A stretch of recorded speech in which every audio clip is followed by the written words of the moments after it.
Hey, Algebra 2 students, Coach Trent here. Long time no see. I'm ready to see some of you guys. Miss y'all. Hope to see you soon. If not, maybe August before when we start back. But even if it is that, then you'll be big time seniors and ready to get about life. So let's go ahead and talk about Algebra 2 today. What you're going to be seeing this week. So here we are, we're doing Unit 7, homework number 4. So I have some problems that are on your notes. And we're going to be talking about dividing polynomials by monomials. And remember, when we're dividing, we have a quotient rule. When we're dealing with exponents, you remember when we're dealing with exponents, we're dividing with exponents, you end up subtracting your exponents. So even though this is a review, I want to help you out.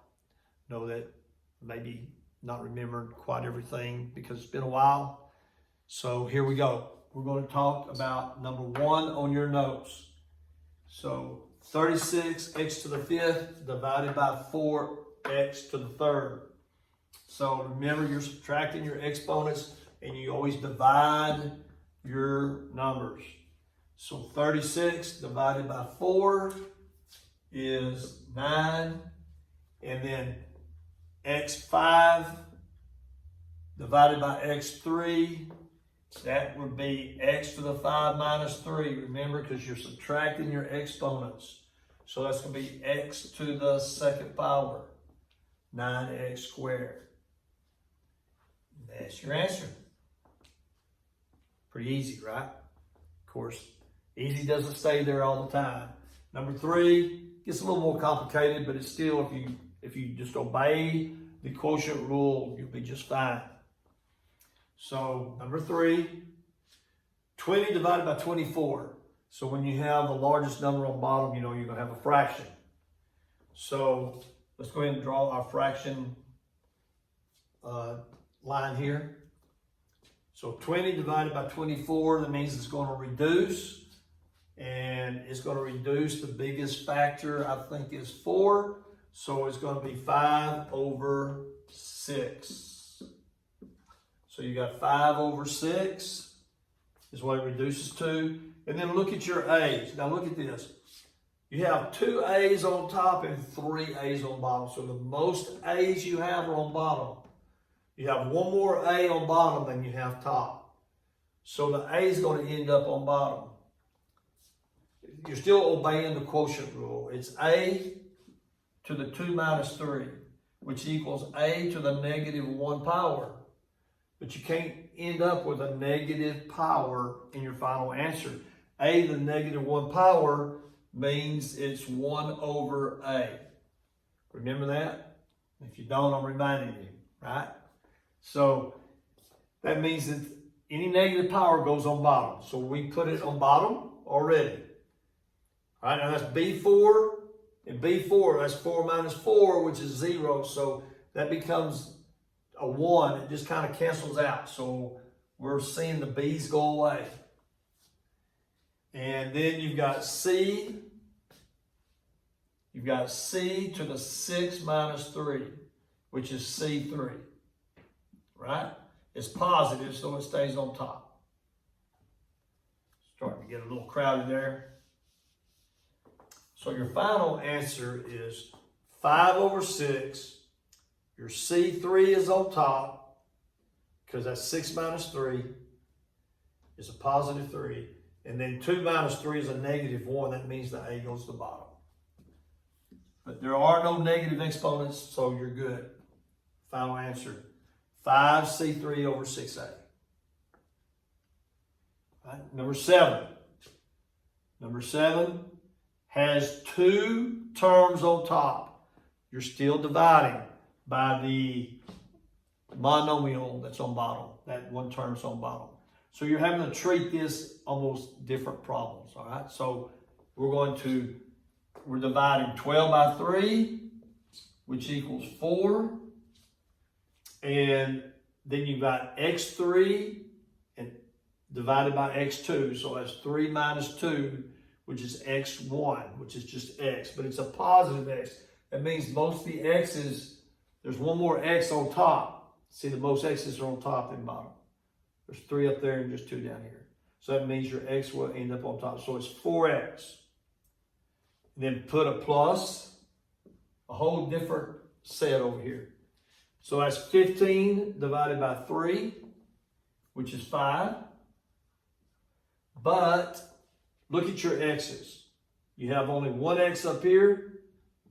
You've got 2 x's down here. That's x squared. So that's 1 minus 2. If you don't see a power, you know that 1's up there. So 1 minus 2, that's x. Let me put it somewhere. That's x to the 1 minus 2, which is going to give you x to the negative 1 power, which means it has to go on bottom, right? So the x goes on bottom. Don't put x to the negative 1 power on bottom. You don't. Once you move it to bottom, the negative power goes away. So it's a positive power. And of course, you don't write 1 as a power. Just like you don't write 1, that's a 1x, but you don't write 1 in front of the x. Final answer, 4x plus 5 over x. Notice that your final answer came in 2 different terms. So look here, number 19, we have 3 terms. It's a polynomial divided by a monomial again. So that means probably there's going to be 3 terms in our answer, since there's a minus and a plus. So let's treat the first term. Let's look at the first term divided by, every term up here is divided by 5x to the 4th. So 15 divided by 5 is 3. And x5 minus x4, so 5 minus 4. I'm sorry, I said that wrong. x5 divided by x4, but it's 5 minus 4. You subtract your exponents when you're dividing. So that's going to be x1. It's a positive, so it's on top. So it's 3x. So let's look at this. 3x. Now, minus. Look at your x's. There's 3 x's on top and 4 on bottom. So that means you're going to have, your final answer will have x on bottom, right? Because you've got 4 x's on bottom and only 3 on top. So 3 minus 4 is going to be negative 1 again, which means it's got to go to the bottom. So just take care of it now. So minus 5. 25 divided by 5 is 5. And then over x. Because the x, there's more x's down here. So that's 5 over x. Plus 5 divided by 5 is 1. And look at the x's again. There's only 2 x's on top. There's 4 x's on bottom. So that's going to be x, 2 minus 4, which equals x to the negative 2. So that means it's going to be x squared on bottom because it's negative. So it's got to move to the bottom.